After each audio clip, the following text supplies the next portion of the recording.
hours. 4 hours. And that 3 idle time machine breakdown. Machine breakdown हो तो normal के abnormal?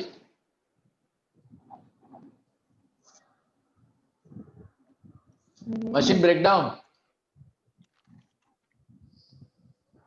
normal होगा क्या abnormal? Abnormal. Abnormal यानी ये इसमें जाएगा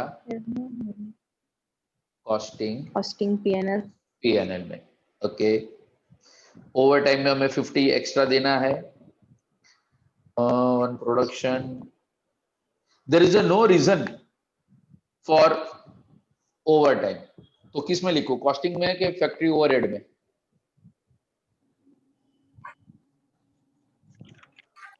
Factory overhead. हाँ, इसमें जाएगा फैक्ट्री ओवरहेड में. ओवरहेड में. ओके.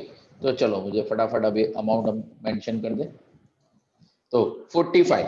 ओवरली रेट हमारा कितना है? ओवरली रेट हमारा दिया है 50 पर आवर. तो 45 इंटू 50 अमाउंट कितना होगा? 2250. 2250. 2250. हाँ, तो ये कहाँ पे जाएगा? डायरेक्ट वेजिस में. डायरेक्ट वेजिस में यहाँ पे 4 इंटू 50 कितना एक्स्ट्रा है? 50%. हाँ, तो 25 यानी होगा 100 रुपीज. हाँ, वो जाएगा फैक्ट्री ओवरहेड्स के अंदर. एंड यहाँ पे 3 into 50. 150 ये जाएगा 150. Costing PNL. PNL में. ये जाएगा कॉस्टिंग पीएनएल में.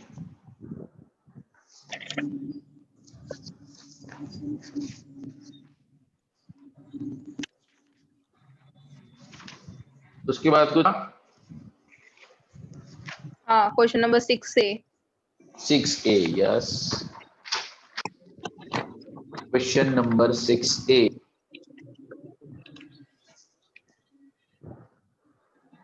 सबसे अगर इजी कोई टॉपिक रहा तो इसमें से ये था, टर्नओवर. 3 फॉर्मूला, चीज ओवर. देखो, following data is available from the records of chemicals limited. Number of workers opening थे 3800, क्लोजिंग थे 4200. इसका मतलब एग्जाम्पल 6A, एवरेज वर्कर्स कितने होंगे?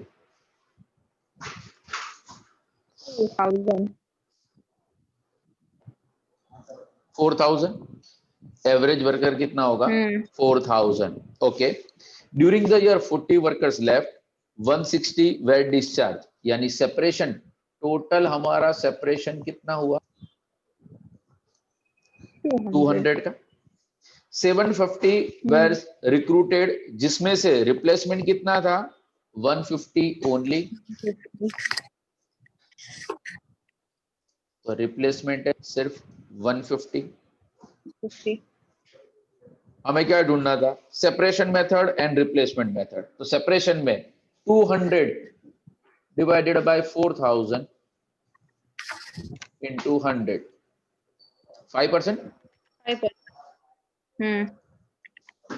And 150 divided by 4000 into 100. 3.75%. 3.75%. Okay, 3.75%. Same answer सबका? Yes, sir. Okay, very good. अरे બધા હોશિયાર થઈ ગયા છે. अब कौन सा था नेक्स्ट सम? बस खत्म. बस आटલું જ હતું? Okay okay okay okay okay. तो एक काम करो,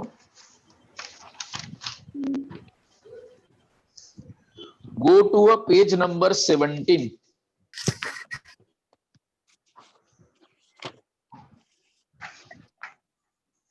एक मिनट, मैं पेज नंबर 17 ओपन कर लूं.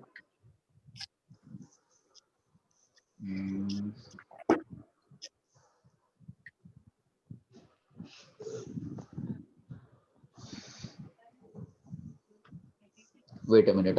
हाँ, मेरा टेम्पलेट ओपन हो रहा है.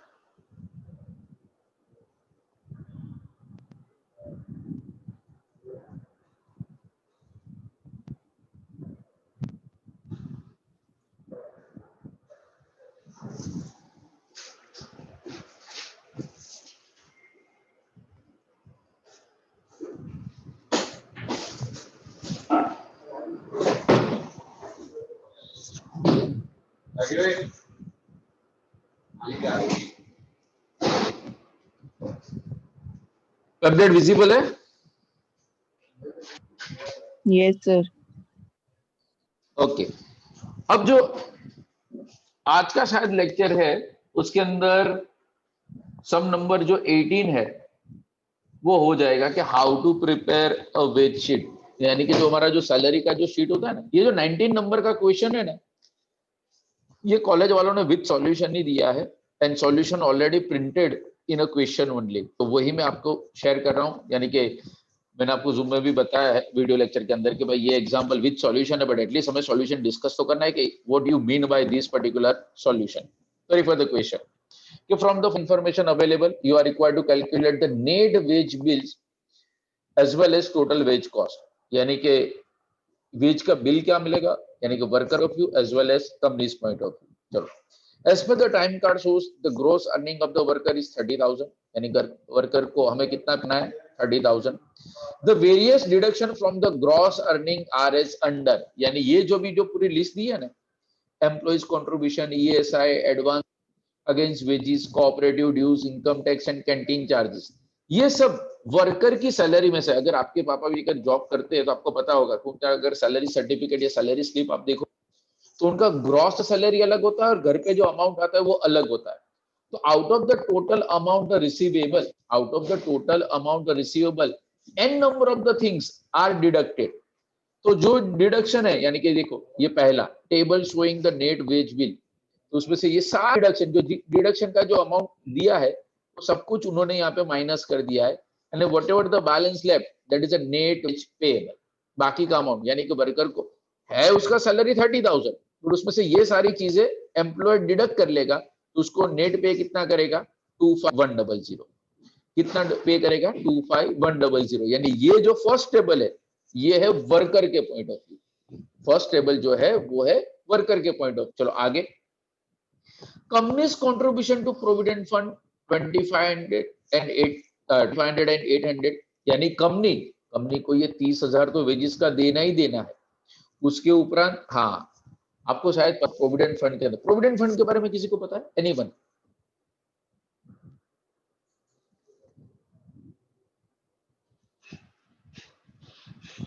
सुचिता?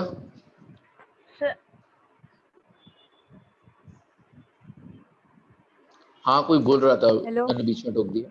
हाँ सर, એટલે પીએફ એટલે हाँ बोलो बोलो। આપણે सैलरी मतलब सैलरी में से कुछ परसेंट कट होता है पीएफ का, और मतलब जब लास्ट में रिटायर होते हैं ना तो वो सब अमाउंट एक साथ देते हैं। ओके, यानी पीएफ का, PF is nothing but it is kind of a retirement benefit. PF के अंदर क्या होता है कि ये एम्प्लॉय अपनी सैलरी में से, एम्प्लॉय अपनी सैलरी में से कुछ पोर्शन, सर्टेन अमाउंट कंपलसरी होता है, उसके ऊपर भी अगर आप कंट्रीब्यूट करना चाहो तो कर सकते हो। तो मान लो अगर आपके फादर का अगर 50,000 का सैलरी है एंड अगर वो अपने पीएफ में से 5,000 रुपीज अगर पीएफ के तौर पे अगर डिडक्ट करते हैं, तो डिडक्ट करने का मतलब ऐसा नहीं कि ये पैसा के पास जाएगा, ये पैसा एम्प्लॉयर के पास, it's one kind of a deposit जो आपको, यानी कि एम्प्लॉय को with interest at the time of retirement और at the time of resignation और at the time of death of an employee, वो पैसा विथ इंटरेस्ट मिलता है।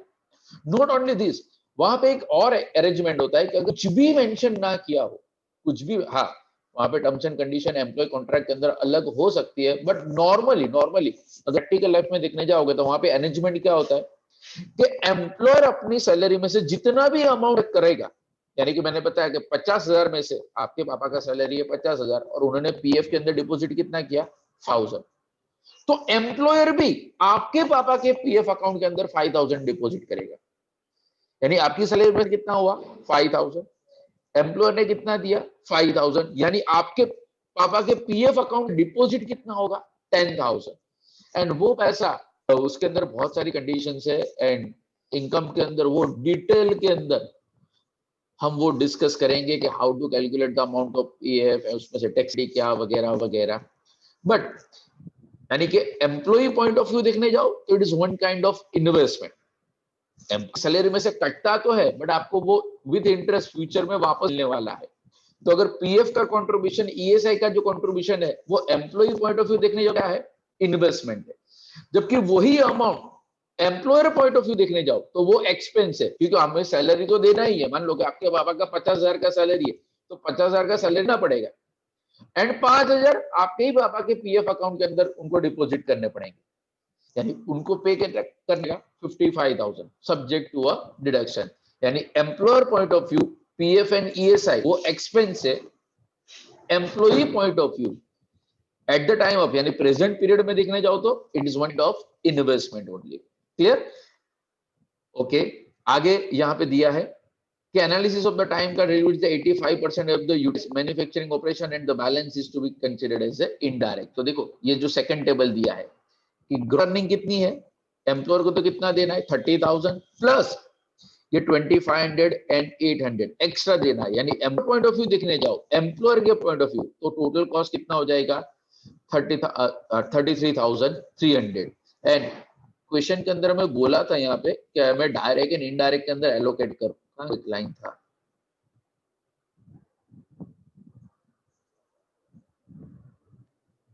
ना, you are required to calculate wage bill and total cost. हाँ, यहाँ पे उन्होंने अकाउंटिंग ट्रीटमेंट नहीं पूछा है। अगर अकाउंटिंग ट्रीटमेंट पूछा होता तो देखो refer the last information, analysis of the time cards reveals that 85% time utilize on a manufacturing operation, यानी 85% उसने एक्चुअली में काम किया है।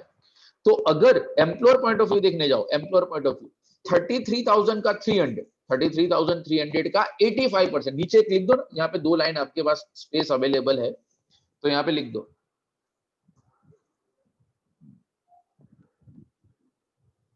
अगर एग्जाम में गलती से पूछ ले अकाउंटिंग ट्रीटमेंट तो direct wages is equal to 33,300 into 85%। अगर इसका अकाउंटिंग ट्रीटमेंट पूछा हो तो, जो ये सब में नहीं पूछा है, कोई भी मुझे कैलकुलेट करके बता दे अमाउंट। 28,305 28,305 305 ओके। जो इनडायरेक्ट है, इनडायरेक्ट हमेशा इनडायरेक्ट कॉस्ट, अगर याद हो क्लासिफिकेशन ऑफ कॉस्ट है, इनडायरेक्ट कॉस्ट का मतलब क्या हुआ, ओवरहेड। इनडायरेक्ट का मतलब क्या हुआ, ओवरहेड। तो ओवरहेड्स में कितना आ जाएगा,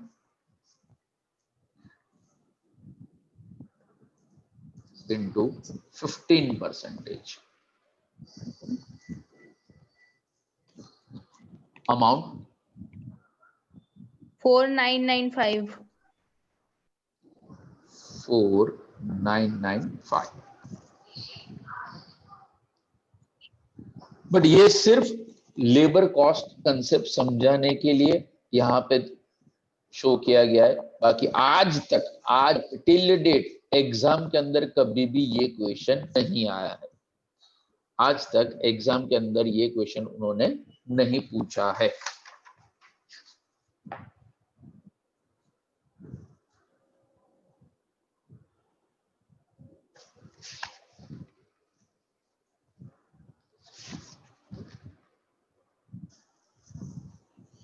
यानी ऑफिशियली आज का जब वीडियो लेक्चर देंगे, क्योंकि बहुत सारे लोगों का अभी वीडियो लेक्चर देखना बाकी था, हाँ सर, तो आज के लेक्चर के अंदर ऑफिशियली ये चैप्टर कंप्लीट हो जाएगा।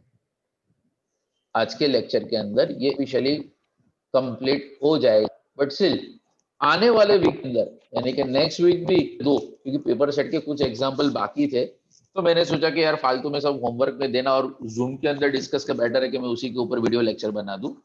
तो अभी भी जितने भी एग्जाम्पल जो बचे हैं पेपर सेट के, तो पेपर सेट में से आधे एग्जाम्पल मैंने ऑलरेडी वीडियो लेक्चर के अंदर कवर किया है, एंड अगेन उसके अंदर जो 4-5 एग्जाम्पल जो बच जाते हैं, यानी अब कहने का मतलब चैप्टर के अंदर कुछ भी नया नहीं है। यानी कि अगर एग्जामिनेशन पॉइंट व्यू देखने जाओ, एग्जामिनेशन पॉइंट ऑफ व्यू, तो यहाँ पे क्वेश्चन को आप 3 ग्रुप के अंदर डिवाइड कर सकते हो। पहला, calculation of earning. Calculation of के अंदर क्या आएगा, time rate, piece rate, Halsey, Rowan, Emerson, Merrick. तो दीज आर द 6 जो हमारे जो कैलकुलेशन थे, ये 6 कैलकुलेशन ऑफ अर्निंग के। ओके, सेकंड टाइप ऑफ जो क्वेश्चन था, सेकंड टाइप ऑफ जो हमारा क्वेश्चन था वो था हमारा आइडल ओवर टाइम, कि आपको टोटल आवर्स आपको दे दिए हो, हमें idle overtime normal abnormal करके हमें सिर्फ अकाउंटिंग ट्रीटमेंट देना है। It's a question of 3 to 5 marks only. Type of जो हमारा क्वेश्चन है that is labour turnover. Labour turnover के अंदर एक ही इंपॉर्टेंट एग्जांपल है जो आज के वीडियो लेक्चर के आपको कवर किया गया है, यानी आज का वीडियो लेक्चर के अंदर जो लेबर टर्नओवर का एग्जांपल है मिसिंग फिगर वाला, इज मोस्ट इंपॉर्टेंट, यानी आज का लेक्चर मिस मत करना। यानी उसके बेस के ऊपर से जो फ्लक्स मेथड है, फ्लक्स में मैंने आपको बताया था कि वहां पे रिप्लेसमेंट प्लस सेपरेशन, एंड अगर एग्जांपल में स्पेसिफाई किया हो, अगर एग्जांपल में स्पेसिफाई किया हो तो रिक्रूटमेंट भी लेना है, वो सम के अंदर स्पेसिफाई किया है about the recruitment. Clear? Abbas? हाँ सर। क्या है, कॉलेज के लेक्चर रहे हो अभी? नहीं कर रहा सर। तो नहीं कर रहा? अच्छा, निर्मय कर रहा है क्या? हाँ निर्मय। हाँ सर, આપણે કોડિંગમાં એ લોકો ક્યાં સુધી છે? આઇડલ ટાઈમ સુધી તો પહોંચી ગયા. Okay, and what is the status of income tax? Income ટેક્સમાં કોમ્પ્યુટેશન ટોટલી તો બધું ચાલુ જ નહીં થયું. રેસિડેન્શિયલ સ્ટેટસ કરાયા. ओके, अब देखो क्योंकि हमारा जो सेकंड यूनिट है कॉस्टिंग का, तो सेकंड यूनिट ऑफ कॉस्टिंग के अंदर दो तरह, एक है लेबर, दूसरा है ओवरहेड। अगेन लेबर का जो चैप्टर है ना वो कैसा है, 5-5-5, वहां पे 15 मार्क का सम आप एक्सपेक्ट नहीं कर सकते। कोई भी पेपर सेट, आप पूरा पेपर सेट देख लो, यूनिवर्सिटी पेपर सेट आपकी ऑलरेडी है, आज तक कभी ऐसा नहीं हुआ कि 12 या 15 मार्क का एक सिंगल क्वेश्चन आ गया। यानी लेबर के अंदर 5-5-5 वाले क्वेश्चन है। जबकि हमारा जो नेक्स्ट चैप्टर है ना ओवरहेड, ओवरहेड के अंदर वहां पे सम्स ऐसे है कि एक ही सिंगल क्वेश्चन 10 से लेके 15 मार्क का हो सकता है। अगेन मैं वापस एक बार बता दूं कि मैंने आपको बताया था डे, एंड ये चीज हर लेक्चर में, हर जूम सेशन में रिपीट करूंगा कि कॉस्टिंग के अंदर प्रैक्टिकल में ऑप्शन नहीं है। कॉस्टिंग के अंदर प्रैक्टिकल में 100% प्रैक्टिकल इज कंपलसरी। बट अब examination point of view, sir हम लेबर करके भी, हम ओवरहेड करके भी गए, एग्जाम में क्या करना है? अगर आपकी जगह मैं एग्जाम दे रहा होता, I always go for overhead first. Overhead के सम लेंथ होते हैं but stereotype, fix, copy paste example, वहां पे हाँ एक एक पेज का सॉल्यूशन आएगा, वो स्टेटमेंट बनाएंगे हम। फर्स्ट ईयर के अंदर आपने डिपार्टमेंटल अकाउंटिंग सीखा था, याद है किसी को? हाँ सर, लॉकडाउन के चक्कर में वो चैप्टर सीख ही नहीं पाया। हाँ सिलेबस में तो था, बट वो जो चैप्टर है बिकॉज ऑफ लॉकडाउन, वो जो सिलेबस कट हो गया, मास प्रमोशन से आप फर्स्ट ईयर में से सेकंड ईयर में आ गए, उसके अंदर वो बेचारा एक चैप्टर जो पढ़ने जैसा था, हाँ वो आपने सेक्रीफाइस कहाँ कर, मजा आ गई। इस बार सर ऐसा कुछ होगा, कंफर्म नहीं होगा, पता चला ना, सबकी एग्जाम्स हो गई, एंट्रेंस नहीं लगे, मिड सेम के डेट्स भी आने लगे। हाँ कॉलेज का वेकेशन डिक्लेयर हो गया है 9 to 21, पता है ना? हाँ सर वो तो पता है। इसका मतलब कंफर्म मिड सेम कब होगा? 21 के बाद। कल ही किसी ने मुझे बताया, सर मिड सेम तो कहीं खबर पड़ी? हाँ पड़ी ना, 21 25 है। एंड अब तक अब कॉलेज का सेकंड यूनिट कंप्लीट नहीं हुआ, बिकॉज अभी कॉलेज के पास गिन के एक वीक है, एक वीक के अंदर मैक्सिमम उनके 3 लेक्चर होंगे। अभी लेबर उनका खत्म होगा हार्डली, या टैक्स की बात करूं तो स्कोप ऑफ टोटल इनकम खत्म करके शिकार लेक्चर के अंदर एग्जाम्प्टेड इनकम मेरी तरह भी वो कंप्लीट कर दे, क्योंकि एग्जाम्प्टेड इनकम के अंदर जो सीखने वाला पोर्शन है ना वो यूनिट 2 के अंदर है। आधी तो एग्जाम्प्टेड इनकम मैंने डिस्कस ही नहीं किया, मैं तो एक लेक्चर में चैप्टर पूरा करना है। कोई रीजन है क्योंकि एग्जाम में एक ही क्वेश्चन आता है, क्या? Enumerate any 5 exempted income, enumerate any 8, any कोई स्पेसिफिक तो आज तक उन्होंने कभी पूछी ही नहीं है। तो आज तक कभी उन्होंने कोई स्पेसिफिक पूछा ही नहीं है, तो हमें क्यों स्पेसिफिक प्रिपेयर करना है? But those are doing professor, मेरे फ्यूचर चार्टर्ड, मेरे फ्यूचर कंपनी सेक्रेटरी, आपके लिए एग्जाम्प्टेड इनकम बहुत बहुत बहुत इंपॉर्टेंट चैप्टर है। खाली बीकॉम वाला जलसा, खाली 3 मार्क में वेटेज ये भी पूरा, यानी बीकॉम वालों के लिए एग्जाम्प्टेड इनकम उतने मायने नहीं रखता जितना प्रोफेशनल वालों के लिए है। यानी अभी का तो ट्रेंड ऐसा है कि इनकम टैक्स में तो वो लोग सेकंड यूनिट में गए ही नहीं, यानी मेरे हिसाब से नवंबर तो भूल जाओ, दिसंबर के फर्स्ट वीक तक आप मिड सेम एक्सपेक्ट कर सकते हो। बिकॉज मैं जो बात कर रहा हूं on the basis of certainties and fact, आज जो सिचुएशन है उसके हिसाब से। बट कई कॉलेज में कहीं पे भी ऐसा रूल नहीं है कि 2 यूनिट का सिलेबस मिड सेम में होना ही चाहिए। फास्ट में ऐसा बहुत बार हो चुका है, बट 1.5 यूनिट का syllabus, 1.5 unit only a part of the syllabus लो, तो कॉस्टिंग का 1.5 यूनिट हमारा खत्म हो गया, यानी मिड सेम का सिलेबस हुआ है। एंड अभी क्योंकि सिलेबस के बारे में कोई सर्टेनिटी नहीं है, तो I am continue with the costing only, क्योंकि टीवाई के अंदर, एफएम के अंदर मेरे साथ ऐसा ऑलरेडी कांड हो चुका है कि पिछले 5 साल से वहां पे सिलेबस हुआ करता था first and fourth unit. I already start with the fourth unit, मेरे 2 वीक लेक्चर लिए, आधा चैप्टर खत्म कंप्लीट कर दिया। बाद में कॉलेज वाले ने बोला कि नहीं इस बार छोड़ो ना, इस बार 1 and 2 करते, तो फोर्थ को वापस ड्रॉप किया, सेकंड स्टार्ट, सेकंड कंप्लीट भी हो गया। तो ऐसा आपके साथ ना हो, ऐसा तो कभी होगा नहीं कि आधा सेकंड यूनिट एंड आधा थर्ड यूनिट कॉस्टिंग का, भाई एक चैप्टर हम सेकंड में से लेते हैं और दूसरा चैप्टर थर्ड यूनिट में ले से, नहीं ऐसा कभी भी नहीं होगा। तो बिकॉज ऑफ कॉलेज हमसे बहुत है, तो नेक्स्ट वीक यानी आपके लिए तो नेक्स्ट वीक अभी भी 2 लेक्चर है लेबर के ही, पेपर सेट हमारा पूरा कंप्लीट हो जाएगा। बट उसके बाद we continue with costing only, यानी कि जो नेक्स्ट जो हमारा चैप्टर होगा वो होगा ओवरहेड। सर हमारा वैकेशन कब है? अभी वैकेशन ही एंजॉय कर रहे हो ना, कौन सा पे आ रहे हो? देंगे 10 दिन की, राहुल चिंता मत कर, घूमने घूमने जाना होगा तो जा पाएंगे अपने का, मतलब वैकेशन इस बार तो पूरा वैकेशन, अब हमारा क्लास स्टार्ट ही नहीं हुआ ऐसा बोल सकते हो, यानी इस बार वैकेशन। और नॉर्मली भी हम यहाँ पे ट्यूशन के अंदर आपको छुट्टी देते थे, it's not more than 10 days, याद है ना?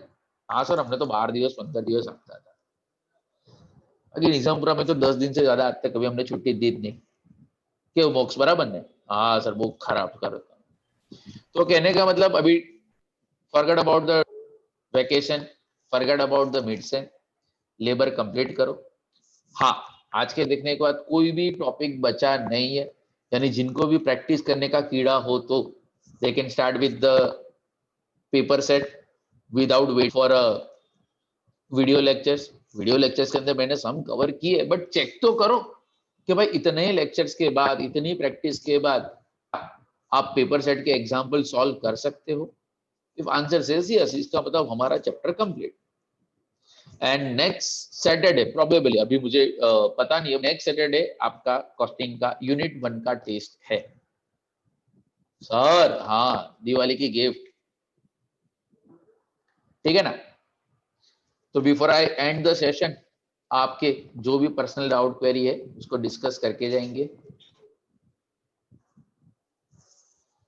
सुचिता,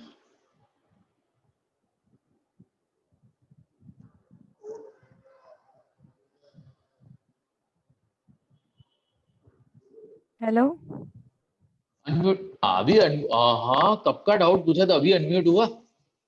डाउट मैंने कहाँ पूछा था सर? मैंने आपसे पूछा था। क्या?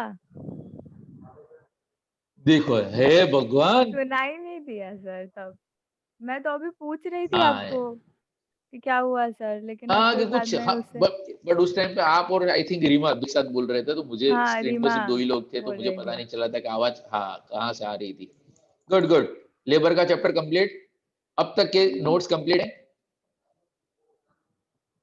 हाँ एक चीज जो मैंने लास्ट जूम सेशन के अंदर कमिट किया था, मैं भूल गया था, मुझे किसी ने व्हाट्सएप पे दे दिया है। कौन सा? वो 4 टेबल के फॉर्मेट मुझे भेजना था, तो अभी मैं ये जूम सेशन एंड करने के बाद I prepare those format and मैं आपको शेयर कर देता हूँ, ठीक है? कि भाई हॉल्सी, रोवन, मैरिक एंड अमरसन, अगर चारों, अगर आपको टेबुलर फॉर्म के अंदर अगर आपको एग्जांपल करने हैं तो वो किस तरीके से आप सॉल्व कर पाओगे। ठीक है, तो वो होमवर्क मेरा था जो मैंने भी नहीं किया, नॉट डन के अंदर मेरा नाम भी है। तो उसके अलावा अगर किसी को कोई डाउट या क्वेरी हो तो रेडी टू डिस्कस। यूनिट 1 में किसी को कोई प्रॉब्लम? हाँ, उसका टेस्ट कंफर्म है। डे कौन सा होगा वो मुझे पता नहीं, प्रोबेबली सैटरडे। एंड मैंने आपको पहले भी हिंट दे दिया पेपर में क्या आएगा सब कुछ। थियरी, हाँ थियरी भी वांचवा नहीं, क्योंकि सर आपने बोला था थियरी 100% ऑप्शन, वो तो किसके लिए है? जिसको 30 में से 20 लाने उनके लिए भी। अपने तो 25-30 वाले है ना। क्लियर? चलो, अगर किसी को कोई डाउट क्वेरी ना हो तो आप जा सकते हो, एंड जो डाउट क्वेरी वाले है वो रुकेंगे एंड अपने डाउट सॉल्व करके जाएंगे। तो जाने वाले को टाटा बाय बाय, जय श्री कृष्ण।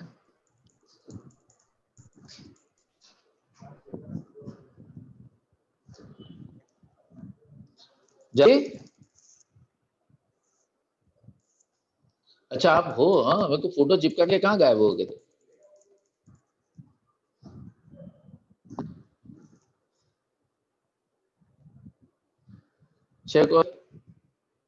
क्यों दर्शन, लेबर चैप्टर क्यों लाग्यो? इजी था। है ना।